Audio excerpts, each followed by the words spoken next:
할렐루야. 오늘 하나님께서 주시는 은혜의 말씀은 요한복음 1장 29절에서 31절 말씀이 되겠습니다. 요한복음 1장 29절에서 31절 말씀 제가 봉독해 드리겠습니다. 이튿날 요한이 예수께서 자기에게 나아오심을 보고 이르되 보라 세상 죄를 지고 가는 하나님의 어린 양이로다. 내가 전에 말하기를 내 뒤에 오는 사람이 있는데 나보다 앞선 것은 그가 나보다 먼저 계심이라 한 것이 이 사람을 가리킴이라. 나도 그를 알지 못하였으나 내가 와서 물로 세례를 베푸는 것은 그를 이스라엘에 나타내려 함이라 하니라. 오늘은 세상 죄를 지고 가는 하나님의 어린 양, 세상 죄를 지고 가는 하나님의 어린 양이란 제목으로 하나님 말씀을 상고하겠습니다. 오늘은 고난주간의 금요일, 예수님께서 십자가에 달리신 날입니다. 저와 여러분이 영상으로 예배하면서 각각 다른 공간에 있지만 우리가 마음으로 하나로 뭉쳐있고 또 한 뜻을 가지고 가고 있는 것을 서로 믿는 것처럼 시간과 공간적으로 떨어져 있는 예수님께서 십자가에 달리실 때 그것은 우리를 위한 것임을 우리는 알고 있습니다. 주님의 십자가의 고난을 생각하면서 오늘 주시는 말씀을 믿음으로 받아들이시기를 바랍니다. 보라 세상 죄를 지고 가는 하나님의 어린 양이 오셨다. 세례 요한이 이렇게 외쳤습니다. 그때 이 요한의 말은 많은 사람들에게 충격을 안겨주었을 거예요. 요한의 말은 무시할 수 있는 말이 아닙니다. 당시 세례 요한은 존경받는 선지자, 유일한 선지자라고 할 수 있습니다. 사람들은 그의 가문의 위대함과 그의 범상치 않은 출생과 성장과 그리고 지금의 삶을 지켜보고 있었습니다. 그 모든 것에 경외심을 가지고 있었지요. 그런데 그가 말하는 거예요. 나보다 앞서 계셨던 분, 곧 하나님, 곧 메시아가 오시는데 그가 세상 죄를 지고 가는 하나님의 어린 양이다 라고 얘기하는 것이죠. 유대인들의 입장에서는 참으로 받아들이기가 쉽지 않았을 것입니다. 정말 메시아가 오셨다면 로마와 유대 권력자들의 압제와 그로 인한 온갖 부조리와 절망으로 고통당하는 이스라엘 사람들을 구원할 수 있는 힘 있는 자로 오셔야 되지 않았을까? 전능하신 하나님 모습 그대로 오시든지 아니면 적어도 최소한 인간의 권력자의 모습을 가지고 오셔야 되지 않았을까라는 생각을 했을 것입니다. 그런데 세상 죄를 지고 가는 하나님의 어린 양으로 오셨다. 어쩌면 하나님의 패착이라는 생각이 들었을지도 모르겠습니다. 도대체 전능하신 하나님께서 이런 선택을 하셔야 되는 이유가 무엇이었습니까? 하나님은 말씀으로 천지를 창조하신 분으로 지금도 말씀으로 세상을 다 바꾸실 수 있는 분입니다. 그런 하나님이 왜 이렇게 이상하고 불편하고 받아들이기 힘든 방법을 선택하셨던 것일까요? 그런데 놀랍게도 하나님의 이 선택은 이미 구약시대에 예정되어 있었던 것입니다. 선지자를 통해서 말씀하신 거예요. 이사야 53장 6절 7절을 볼까요? 우리는 다 양 같아서 그릇 행하여 각기 제 길로 갔거늘 여호와께서는 우리 모두의 죄악을 그에게 담당시키셨도다. 그가 곤욕을 당하여 괴로울 때에도 그의 입을 열지 아니하였으며 마치 도청으로 끌려가는 어린 양과 털 깎는 자 앞에서 잠잠한 양같이 그의 입을 열지 아니하였도다. 죄로 인해 죽을 사람은 바로 우리들인데 하나님께서 보내신 메시아 한 양이 대신 죽을 것이다 하는 말씀이에요. 그것도 인간들이 당하는 고난을 그대로 다 당하시고 죽으신다는 거예요. 그런데 그렇게 죽으심에도 불구하고 신음소리조차 내지 않을 것이다 라고 선지자는 예언하고 있습니다. 이렇게 기꺼이 죽임을 당하시는 그 메시아가 사람들의 죄를 대신해서 죽으실 때 사람들은 고마워하고 감사할 것이다 라고 생각을 했을까요? 선지자는 이렇게 얘기를 했습니다. 8절에 보면 그는 곤욕과 신문을 당하고 끌려갔으나 그 세대 중에 누가 생각하기를 그가 살아있는 자들의 땅에서 끊어짐은 마땅히 형벌받을 내 백성의 허물 때문이라 하였으리요. 아무도 그 누구도 고마워하지 않을 것이다 라는 예언의 말씀입니다. 오히려 그가 죽으심을 당하실 때 사람들은 당연히 여길 것이다. 자기 죄 때문에 죽는 것이다 라고 생각을 할 것이라는 거예요. 그러니까 하나님의 아들이 세상 죄를 지시고 죽으시게 하신 하나님의 선택을 사람들은 조금도 이해하지 못하고 대신에 멸시하고 조롱을 가할 것이다 하는 말씀입니다. 이렇게 반응을 할 것을 다 아셨던 하나님은 왜 예수를 세상 죄를 지고 가는 하나님의 어린 양으로 이 땅에 보내셨을까요? 그것은 유대인들이 그들의 죄를 속하는 어린 양에 대해서 잘 알고 있었기 때문입니다. 그러니까 어린 양이 사람들을 대신해서 희생 제물이 된다는 것, 이것은 그들에게 결코 생소한 개념이 아니었다 하는 거예요. 하나님은 사람들의 죄를 대속하기 위해서 가장 좋은 방법이 바로 대속이라는 것을 알고 계셨고 유대인들 역시 알고 있었기 때문에 이 하나님은 예수님을 하나님의 어린 양으로 이 땅에 보내셨다는 거예요. 유대인들은 이 어린 양, 속죄의 양에 대해서 어떤 생각을 가지고 있었을까요? 첫째로는 대속할 어린 양은 비참하다는 것을 잘 알고 있었습니다. 두 번째로 대속할 어린 양은 흠이 없어야 된다 하는 것도 알고 있었습니다. 그리고 마지막으로 대속할 어린 양으로 인해서 더 비참한 우리의 죄가 해결된다 하는 것도 알고 있었습니다. 어떻게 이렇게 잘 알고 있었을까요? 그들은 그들의 조상 때부터 지금까지 속죄를 위한 제사를 하나님께 드리면서 살아왔기 때문입니다. 그들은 속죄를 위한 제사가 일상이었던 사람들이에요. 1년에 한 번은 대속죄일이라는 것도 지켰는데 그 대속죄일은 그들에게 가장 큰 명절 중에 하나였습니다. 이 명절은 그들이 가장 존경한다고 하는 모세로부터 시작이 되었습니다. 모세가 하나님께로부터 율법을 받았던 그때부터 시작된 것이 바로 대속죄일이다 하는 거예요. 그러니까 모세 율법만 유일한 하나님의 말씀으로 여겼던 그들이 지켰던 대속죄일은 정말로 그들에게 큰 명절일 수밖에 없었을 것입니다. 대속죄일에 관해서는 레위기 16장에 기록되어져 있습니다. 레위기 1장부터 17장까지는 죄인인 인간들이 하나님을 어떻게 만날 수 있는가, 바로 제사법에 대해서 말씀하고 있어요. 제사를 통해서 죄인인 인간이 하나님을 만날 수 있다, 이런 말씀이죠. 11장부터 15장까지는 그 하나님을 만날 수 있는 그런 특권을 받은 자들, 그러니까 제사법에 대해서 가르침을 받은 자들이 하나님을 만나지 못하는 이유들에 대해서 말씀하고 있습니다. 바로 그들의 부정함 때문이라는 거예요.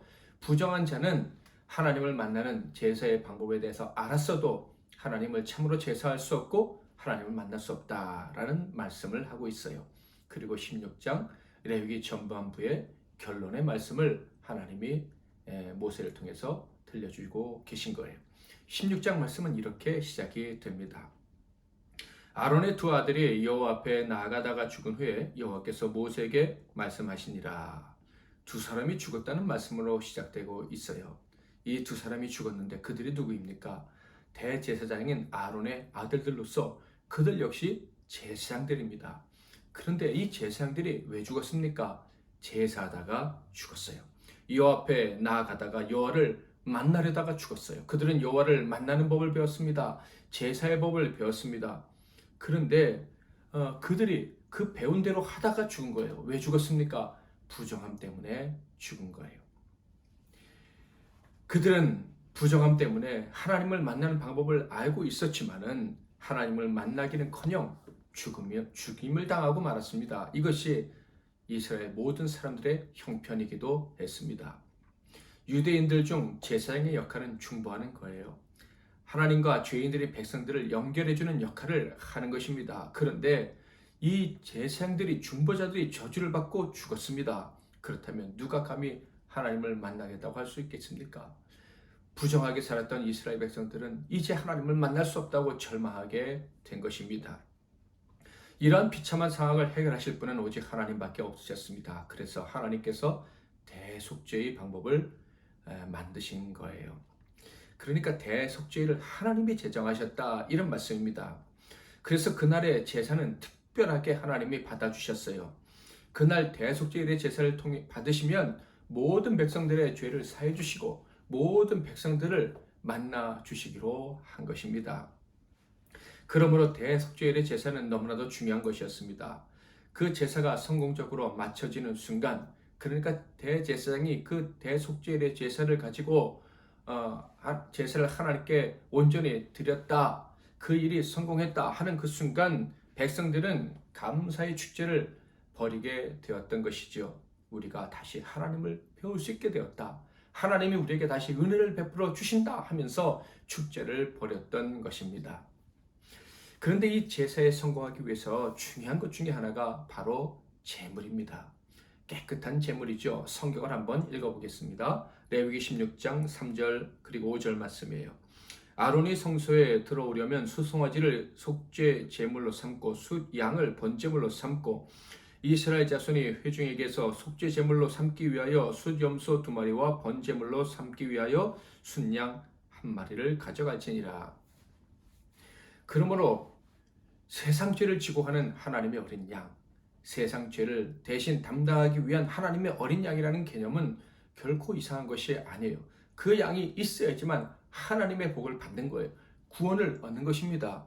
그러니까 이스라엘 백성들은 하나님의 어린 양, 세상 죄를 지고 하는 하나님의 어린 양이 오셨다 하면 기쁨으로 받아들여야 했습니다. 그런데 그렇게 하지 않은 것이죠.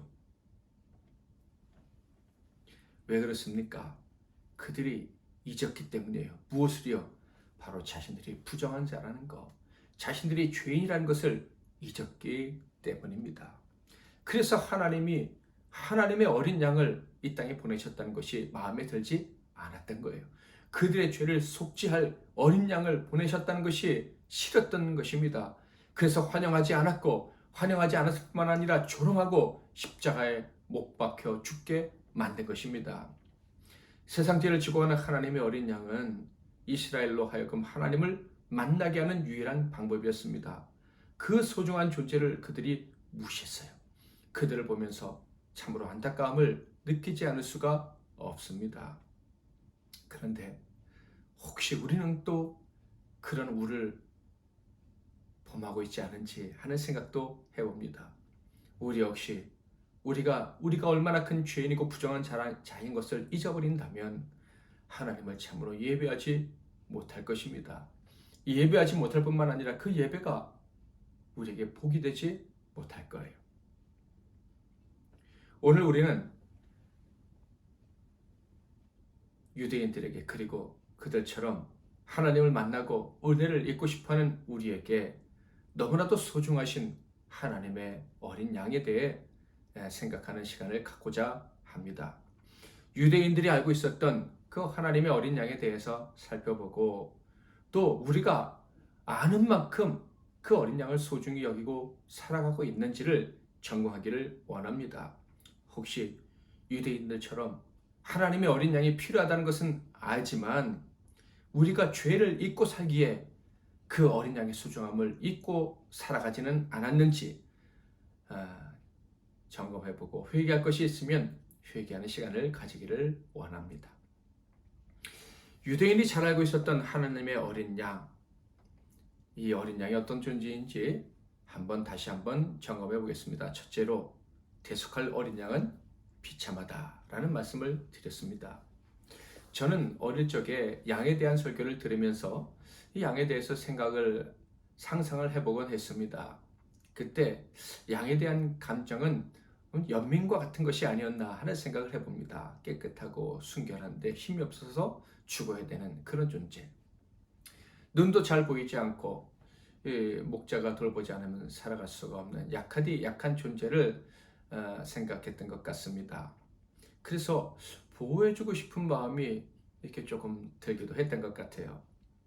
그런데 그 양이요, 일단 제물로 선택이 되면 그 양에겐 자비가 없습니다.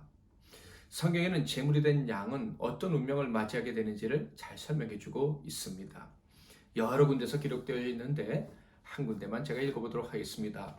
레위 출애굽기 29장 15절부터의 말씀이에요. 너는 또 숫양 1마리를 끌어오고 아론과 그의 아들들은 그 순양의 머리 위에 안수할지며 너는 그 숫양을 잡고 그 피를 가져다가 제단 위에 주위에 뿌리고 그 숫양의 각을 뜨고 그 장부와 다리는 씻어 각을 뜬 고기와 그 머리와 함께 두고 그 숫양 전부를 제단 위에 불사르라. 이는 여호와께 드리는 번제요 이는 향기로운 냄새니 여호와께 드리는 화제니라. 양은 죽임을 당할 뿐 아니라 그의 피가 제단에 뿌려지게 됩니다. 그리고 그 몸은 갈기갈기 쪼개지게 됩니다. 각을 뗀다 이렇게 기록되어 있죠. 그리고 그 잘려진 몸과 쪼개진 몸과 그 머리는 함께 놓여져서 불로 태워지게 됩니다. 한순간에 가련한 양 한 마리의 모든 것이 고통과 함께 사라지게 되는 것이죠. 목자의 사랑과 보호를 받으면서 푸른 초장을 뛰던 양으로서는 상상하지도 못했던 일이 갑자기 자기에게 벌어지고 만 것입니다. 그런데 요한이 말합니다. 예수가 하나님이 보내신 자, 나보다 먼저 있었던 하나님이 그런 양이라는 거예요. 그런 비참한 운명을 가진 자가 메시아다 이렇게 소개를 한 것입니다. 그렇지 않아도 이스라엘 사람들의 삶은 너무 비참했습니다. 죽지 못해서 살아가고 있다고 생각을 하고 있었을 거예요. 그런데 자신들을 구원하기 위해서 오신 메시아가 세상 죄를 지고 가는 하나님의 어린 양이라는 것입니다. 자기들보다 더 비참한 운명을 가진 자라는 거예요. 그런데 다른 사람도 아니고 세례 요한이 그렇게 이야기를 합니다. 무시할 수는 없지만 받아들이기 역시 쉽지 않았을 것임을 짐작할 수 있습니다. 두 번째, 유대인들이 알고 있었던 하나님의 어린 양은 흠이 없는 존재입니다. 대속할 어린 양은 흠이 없어야 했습니다. 여러분, 어린 양을 본 적이 있습니까? 아마 대부분의 성도들은 이런 생각을 하실 거예요. 깨끗하고 순결하고 예쁘다. 아마 사진을 통해서 혹은 그림이나 영상을 통해서 보신 분들은 그렇게 생각을 하실 겁니다. 그러나 실제로 양을 본다면 생각이 조금 달라질 수 있어요. 호주나 뉴질랜드 같은 그 초원 위에 있는 양은 좀 깨끗해 보일 수 있습니다. 좀 멀리서 보면 말이죠. 실제로 가까이 가도 좀 깨끗해 보이는 경우도 있습니다. 그런데 제가 이스라엘에서 본 양들은 거의 다 지저분했습니다. 먼지에 찌들어 있는 그런 모습이었죠. 하나님께 제물로 드리는 양은 어떠한 모습이라고요? 흠이 없어야 된다고 했습니다. 아주 건강하고 또 깨끗하고 목자의 사랑을 듬뿍 받고 관리를 잘 받고 자라는 양이어야만 했습니다. 더럽거나 흠이 있거나 먼지에 찌드는 양은 제물이 될 수가 없었다. 이런 얘기예요. 그러므로 이런 양을 선택하기는 쉽지 않았을 것이고, 그런 하나님께 제물을 드리기 위해 준비되어지는 양은 태어나면서부터 참 곱게 자라도록 관리를 받았을 것이다 하는 생각이 듭니다. 이스라엘 사람들은 이 사실을 잘 알고 있었죠. 그러므로 예수가 세상 죄를 지고 가는 하나님의 어린 양이라고 할 때 이 세례 요한이 소개하는 예수는 참으로 흠이 없는 분, 깨끗한 분이 분명할 것이라는 상상을 할 수 있었을 거예요. 분명 그런 이미지가 머릿속에서 자동적으로 생겨났을 것이다 하는 생각이 듭니다. 실제로 예수님의 삶은 흠을 잡을 수가 없었죠. 그래서 예수님께서 십자가에 달리시던 날 새벽, 그 재판장에서 예수를 고소하던 자들은 정확히 예수의 죄를 지적하지 못했던 것입니다. 이 사람이 이 말, 저 사람이 저 말 하면서 아주 혼란한 재판장이었다는 것을 우리는 잘 알고 있어요. 들판에서 생활해야 하기에 어쩔 수 없이 먼지에 찌드는 양들처럼 사람들은 이 죄악된 세상에 살아가면서 죄에 찌들 수밖에 없습니다. 그런데 오직 세상 죄를 지고 가시는 하나님의 어린 양은 죄에 물들지 않으셨습니다. 아무도 그에게서 죄를 찾을 수가 없었던 거예요. 찾았다면 오직 한 가지 죄, 신성모독이었죠. 자신을 하나님의 아들이라고 말했다는 것입니다. 그런데 그것은 거짓이 아니고 사실이었기에 그것 역시도 예수님의 죄라고 할 수가 없습니다. 예수님은 참으로 흠 없으신 하나님의 어린 양이었다 하는 거예요. 사람들은 이런 이유들 때문에 혼돈을 겪었을 것입니다. 비참하게 죽어야 되는 그 예수라는 사람이 죄가 없다는 것. 이것 때문에 그들은 많이 혼란스러웠을 거예요. 정말 30대 초반의 청년이 어떻게 저렇게 깨끗할 수 있을까? 실수는커녕 조금의 죄악도 찾아볼 수 없다니, 완전히 순종하고 완전하게 살아가고 하나님 말씀 앞에서도 부족함이 없고 하나님 말씀을 누구보다 잘 알고, 그래서 하나님은 그가 기도할 때마다 들어주시되 5천 명을 먹이게 해달라는 기도까지 들어주신다. 죽은 자를 살려달라고 하니 살려주신다. 이것을 목격한 그들은 혼란할 수밖에 없었습니다. 부정함이 없는 예수는 언제나 하나님을 만났던 거예요. 언제나 하나님과 동행했던 거예요. 마음에 들지는 않았지만 그가 흠없는 하나님의 어린 양이라면 분명 그가 흠없는 하나님의 어린 양일 수밖에 없겠구나 하는 생각이 그들의 마음을 힘들게 만들었을 것입니다. 세 번째로 하나님의 어린 양은 어떤 존재입니까? 대속할 어린 양으로 인해 더 비참한 우리의 죄가 해결됩니다. 그 양이 비참하게 죽음으로 더 비참한 우리의 죄가 완전히 해결된다. 이런 말씀이에요. 이스라엘 사람들이 가장 쉽게 잊어버리는 것이 무엇입니까? 바로 자신들이 부정한 자요 곧 죄인이라는 사실입니다.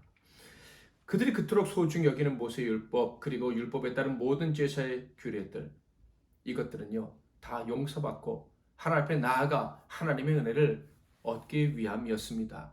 하나님을 만나 그 나라 백성으로 살기 위해서 그들은 하나님께 제사를 드렸다는 거예요.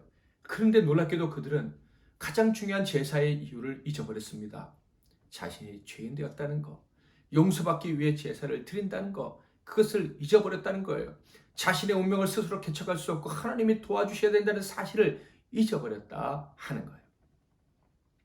그래서 예수님이 오셨을 때 외치셨죠. 회개하라고. 회개하라고. 너희들은 용서받은 죄인이고 용서받아야 될 죄인이라는 것을 기억하고 회개하라고 외치셨던 것입니다. 그러나 자신이 죄인이라는 사실을 잊어버린 그들은 이 예수님의 말이 싫었습니다. 자신들이 죄인이라는 것도 그리고 예수님이 회개하라는 말도 다 싫었습니다. 그래서 그들의 실상을 예수님이 비유로 말씀해 주시기도 했죠. 대표적인 것이 1만 달란트 탕감받은 자의 비유입니다. 이 사람은요 어마어마한 금액 평생토록 수고해도 갚지 못할 빚을 탕감받게 됩니다. 임금의 돈 1만 달란트를 빌려서 탕감했으니 평생 감옥살을 해도 죄값을 치를 수가 없고 사형을 당한다고 해도 그 값을 다 치를 수가 없는 그런 빚을 진 거예요. 그런데 용서받았습니다. 빚을 갚지 않아도 된다는 이 복된 소식을 왕의 입으로부터 직접 들었습니다. 그런데 어떻게 했습니까? 돌아가는 길에 자기에게 100데나리온 빚진 자를 만났어요. 그러자 그를 감옥에 집어넣어 버렸습니다. 이 사람은요 금방 자기는 더 큰 죄를 지었던 사람이라는 것을 잊어버린 거예요. 더 큰 용서를 받은 사람이라는 것을 잊어버린 거예요. 이 사실을 안 임금이 대노해서 그를 다시 불러 감옥에 집어넣고 말았습니다. 다시는 용서받을 기회를 얻지 못하게 된 것이죠. 하나님의 어린 양은 바로 이 용서받을 수 없는 자들을 위해서 희생하기 위해 이 땅에 오신 분입니다. 그리고 그 희생의 결과는 무엇입니까? 모든 죄가 용서받은 것입니다. 하나님 앞에 설 수 없었던 모든 부정함, 그 부정함의 이유였던 모든 교만이 용서받는 것입니다. 다시 왕 앞에 설 자격을 얻게 되었다 하는 것이죠. 그러므로 하나님의 어린 양은 정말 놀라운 존재인 거예요. 하나님의 어린 양만이 죽을 자가 하나님을 만날 수 있도록 해주는 유일한 통로인 것입니다. 힘을 가지고 발버둥 치는 인생들 가운데서 힘없는 자는 아무런 가치를 갖지 못하게 됩니다. 사람들은 아담의 타락 때부터 지금까지 자기 손에 힘이 있어야 세상을 변화시킬 수 있다고 생각을 합니다. 힘이 있어야 나와 다른 사람들 모두를 행복하게 해줄 수 있다고 생각을 합니다. 그래서 힘을 가지려고 빼앗기지 않으려 하고 놓치지 않으려고 수단과 방법을 가리지 않는 것이죠. 심지어 사람들의 편을 가르고 미움을 심고 전쟁을 일으키기까지 합니다. 사람들은 이런 세상에서 고통을 당하고 있습니다. 힘없는 사람들은 더더욱 고통을 당할 수밖에 없는 것이 세상이죠. 그래서 구원자를 찾습니다. 메시아를 찾습니다. 이 땅에서 하나님의 정의가 실현되게 해달라고 간절히 기도합니다. 그래서 하나님이 구원자를 보내신 거예요. 그런데 더 큰 힘을 가진 자가 아니라 더 약한 자, 힘없는 어린 양으로 이 땅에 메시아를 구원자를 보내신 거예요. 약하디 약한 자, 흠모할 만한 것이 매력적인 것이 아무것도 없는 자로 이 땅에 보내셨습니다. 이사야 53장에 보면 그는 주 앞에서 자라나기를 연한 순 같고 마른 땅에서 나온 뿌리 같아서 고운 모양도 없고 풍채도 없은즉 우리가 보기에 흠모할 만한 아름다운 것이 없도다. 구원자를 보내서 하나님과 관계를 회복하게 하셨습니다. 그런데 힘없는 어린 양을 통해서 왜 이런 선택을 하셔야만 했습니까? 하나님이 어리석어서 이런 선택을 하셨습니까? 설교를 잘 들으신 분이라면 이유를 분명히 발견하셨을 거예요. 그 길밖에 없었기 때문입니다. 하나님을 만나려면, 이 험한 세상에서 하나님의 구원을 얻으려면, 하나님이 주시는 복을 받으려면 바로 죄 용서를 받아야 하는 거예요. 그 길밖에 없는 거예요. 더 큰 힘을 가져도 죄가 용서받지 못한다면 아무 유익이 없는 거예요. 그것을 위해서는 한 가지 방법밖에 없어요. 대속자이신 분이 있어야 되는 거예요. 흠없는 어린 양이 있어야 되는 거예요. 영원한 효력을 가진 대속 제물이 있어야 되는 거예요. 그래서 영원하신 하나님이 흠없으신 어린 양으로 이 땅에 오셔서 우리를 위해 대신 십자가에서 죽으신 것입니다.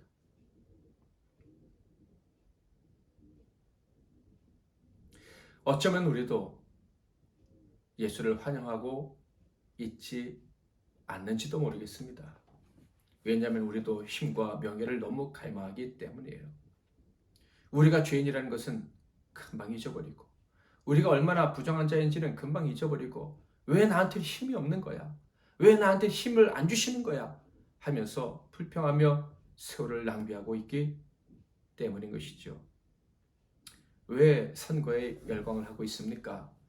더 힘을 가진 자가 마음대로 세상을 바꿀 수 있다고 생각하기 때문이겠죠.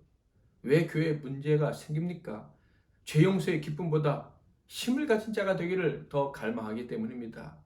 하나님의 뜻을 말하기는 하지만 결국 자기의 뜻이 관철되기만을, 또 자기만 인정받기만을 바라기 때문이에요. 죄인인 자신을 잊고 교만한 채로 있으니 교회에도 문제가 생기는 거예요. 예수님이 외면당하고 계시는 것이죠. 우리는 예수님을 기뻐하고 그분의 이름에 즐거워하기보다는 스트레스를 받기도 합니다. 원망을 하기도 합니다. 주님의 능력이 내 삶에 나타나지 않았다는 것이죠. 주님을 믿는데 나는 세상에서 더 초라해진 것 같다고 생각하기 때문입니다. 내가 초라해지면 주님까지 초라해지는 것 아닙니까? 교회까지 초라해지는 것 아닙니까? 하면서 그렇게 자기의 원망을 정당화하기도 합니다. 교만해졌기 때문이에요. 자기가 얼마나 부정한 죄인인지를 잊었기 때문에 이런 생각을 하는 거예요. 세상 죄를 지고 가는 하나님의 어린 양보다, 트럼프보다 더 강한 힘을 가진 주님을 만나기를 원하시는 분이 혹시 계시지는 않습니까? 그것은 믿음이 아니에요. 교만입니다. 세상을 사랑하는 거예요.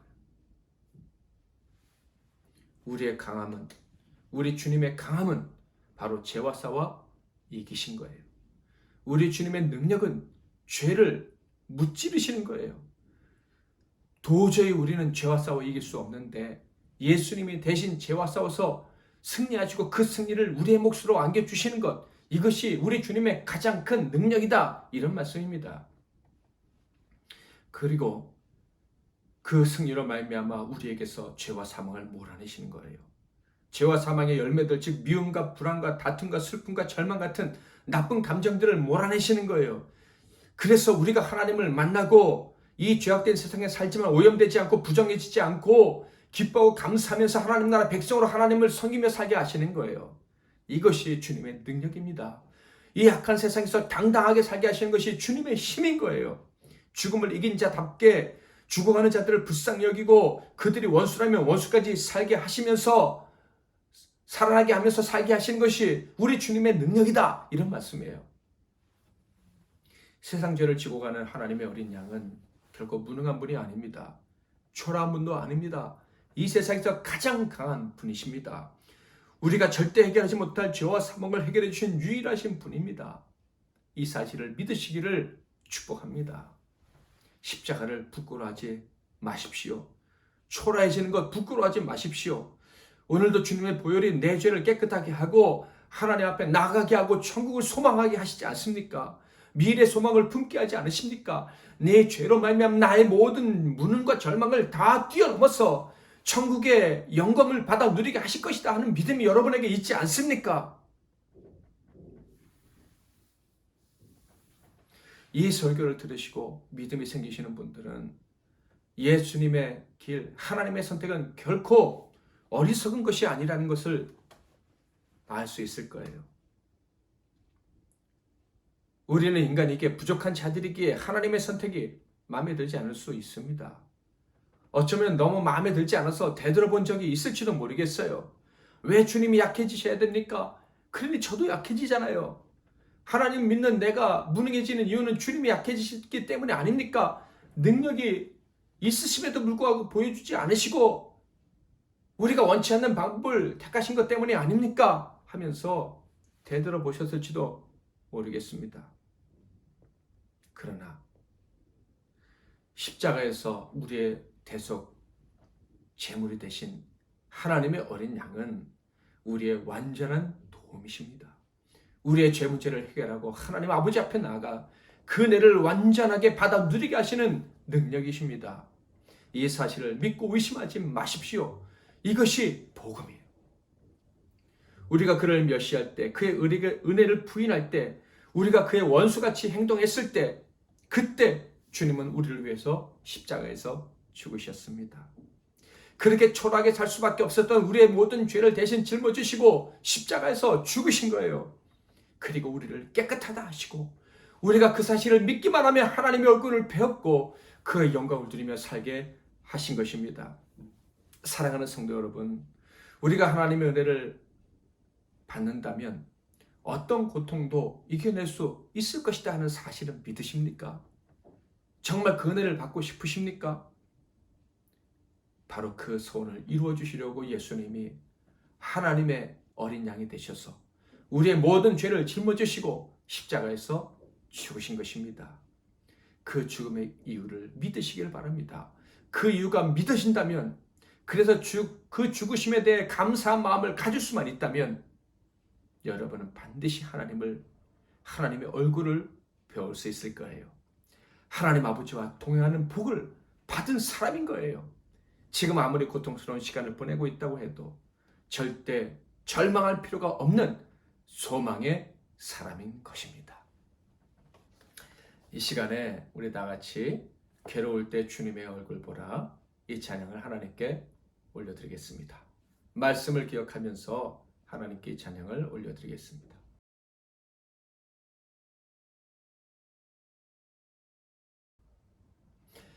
기도 제목을 드리겠습니다. 이 기도 제목 가지고 기도하시고 각자 충분히 기도하신 다음에 주기도문으로 예배를 마치시길 바랍니다. 첫 번째 기도 제목은 내 모든 죄악을 사하시고 하나님의 백성으로 하나님과 동행하게 하시려 어린 양 대신 예수님의 은혜를 기억하면서 감사의 기도를 드리겠습니다. 오늘 십자가에 달리신 주님께 진심으로 감사하다고 고백하시기를 바랍니다. 두 번째로 대속의 은혜가 없으면 나는 아무것도 아니라는 것을 잊지 않게 해달라고, 혹시 그 사실을 잊었었다면 그 교만함을 용서해달라고 회개 기도를 드리겠습니다. 그리고 그 십자가의 은혜를 늘 구하면서 살아가는 자 되게 해달라고 기도하겠습니다.